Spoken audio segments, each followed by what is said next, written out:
Buenos días jóvenes, bienvenidos a una nueva clase. Para esta semana estaremos dando inicio al bloque número 4 que lleva por nombre los seres vivos en su ambiente. El día de hoy estaremos tratando la lección de categorías taxonómicas. Esto relacionado a ciencias naturales para octavo grado de educación básica. Comenzaremos la clase con una interrogante. ¿Alguna vez te has preguntado por qué decimos que el perro y el lobo son familia?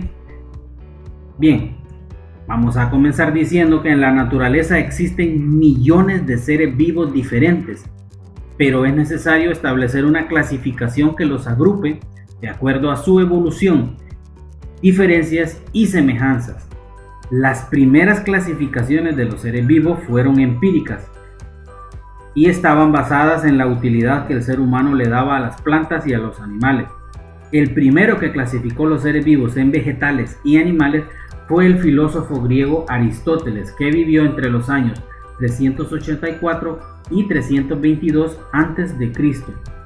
Más adelante, el científico sueco Carlos Linneo, que vivió entre los años 1707 y 1778, esto después de Cristo, fue quien estableció las bases de la taxonomía moderna y también es considerado el padre de la ecología. Ahora, si hablamos de taxonomía, tenemos que definir qué es taxonomía. Taxonomía es la ciencia que trata de los principios, métodos y fines de la clasificación científica. Se aplica especialmente para la ordenación jerarquizada y sistemática de los organismos vivos, encuadrándolos en categorías según sus características. Esta ciencia se encarga de dar nombre a las distintas especies de los seres vivos. En resumidas cuentas, la taxonomía es la ciencia encargada de dar nombre a todas las especies de la Tierra. Si se descubre una nueva especie, quien da nombre es la taxonomía y quien la clasifica, como si es un felino, si es un canino, si es un ave, si es un mamífero, de eso se encarga la taxonomía. Ahora hablaremos un poco de cómo funciona o cómo se rige la ciencia de la taxonomía. Se rige por los llamados categorías taxonómicas. Se utilizan para ordenar y clasificar los seres vivos. Se emplean de manera ordenada y jerárquica. Un taxón o categoría taxonómica es un grupo de organismos con características similares. Los organismos se clasifican en taxones con la finalidad de que dicha clasificación sea universal, o sea, sea adaptada por todo el mundo, independientemente de la lengua o idioma utilizado para la comunicación. Las categorías taxonómicas son las que se muestran en pantalla. La más general es el dominio.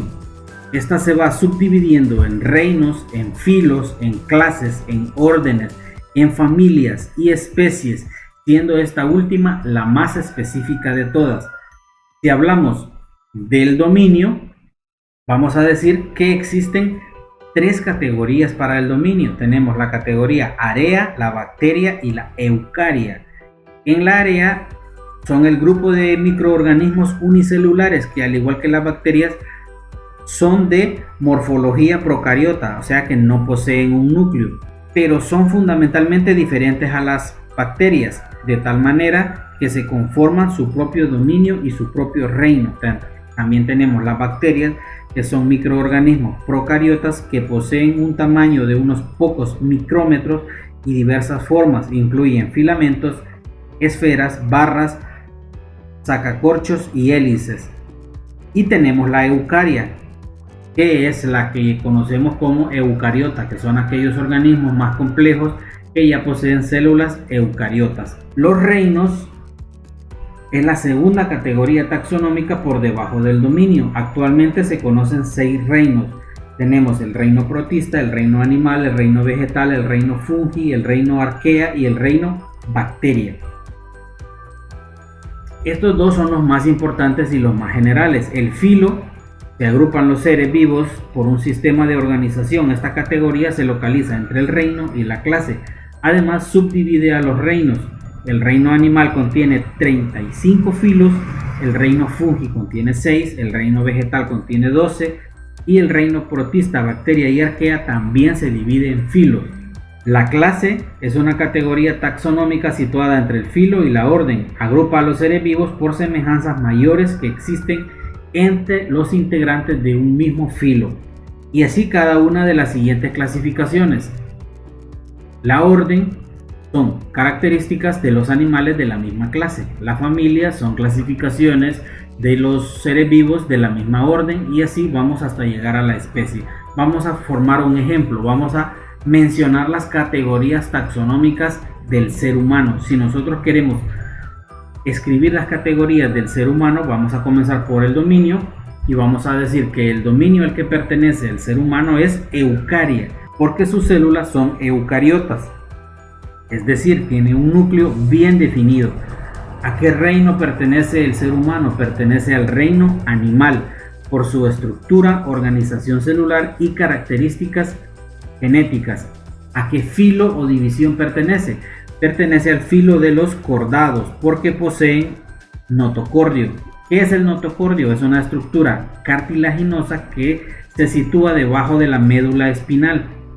Sirve de sostén y su alrededor se forma la columna vertebral en los animales vertebrados superiores. ¿A qué clase pertenece el ser humano? Pertenece a los mamíferos, porque las hembras poseen glándulas mamarias para alimentar las crías con la leche materna. ¿A qué orden pertenecen los seres humanos? Pertenecen al orden de los primates. Aquí es donde viene la polémica de que si venimos del mono o no, porque compartimos la misma orden que los monos, orden de los primates. Pero, ¿qué es primate? Las manos y los pies con 5 dedos, sus pulgares oponibles por poder oponerse al resto de los dedos. Tienen ojos con visión estratosférica. Puede girar brazos alrededor de hombros y flexionar el tronco. La proporción del cerebro es mayor. Este es el orden de los primates. A la familia que pertenece el ser humano es a la familia de los homínidos, porque esta familia se compone por sus primates bípedos y los grandes simios. En el caso del ser humano es un primate bípedo. ¿Qué quiere decir primate bípedo?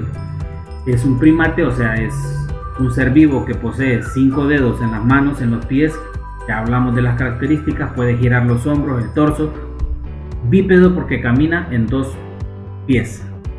¿A qué género pertenece el ser humano? Pertenece al género Homo. Este género agrupa las especies consideradas humanas o que llevan el apelativo de hombre. Por eso incluye al ser humano moderno y los más cercanos parientes. Y por último, la especie sería Sapiens, porque el ser humano es el único que tiene la capacidad de razonar y pensar. Entonces, estas serían las categorías taxonómicas del ser humano. Ahora hablaremos sobre la nomenclatura binominal. ¿Qué es la nomenclatura binominal? Es un acuerdo estándar usado para nombrar a las diferentes especies de organismos vivos o extintos. El nombre científico de una especie se forma por la combinación de 2 palabras, el nombre del género y la especie, o nombre específico. Esto permite identificar a cada especie como si tuvieran el nombre y apellido. Por ejemplo, el ser humano que acabamos de nombrar. El nombre científico del ser humano sería el género y la especie, recordando que el género es Homo y la especie es Sapiens. El nombre científico entonces del ser humano sería Homo sapiens. Tomemos otro ejemplo, el ocelote. El género al que pertenece el ocelote es el Leopardus y la especie Pardalis. ¿Qué quiere decir esto? Que el nombre científico del ocelote sería Leopardus pardalis. Para citar otro ejemplo, el perro pertenece al género Canis y a la especie Familiaris. El nombre científico del perro sería Canis familiaris. El género debe ir en letra inicial mayúscula y el resto en minúsculas, también en cursivas o subrayadas para la especie. Al naturalista Carlos Linneo se le debe esta nomenclatura, quien describió al mundo natural, dando un nombre compuesto por 2 partes a los organismos vivos. Hemos llegado al final de la clase para esta semana. Con la información brindada en el video y el contenido que se les envió, ustedes pueden realizar la guía de trabajo correspondiente para esta semana.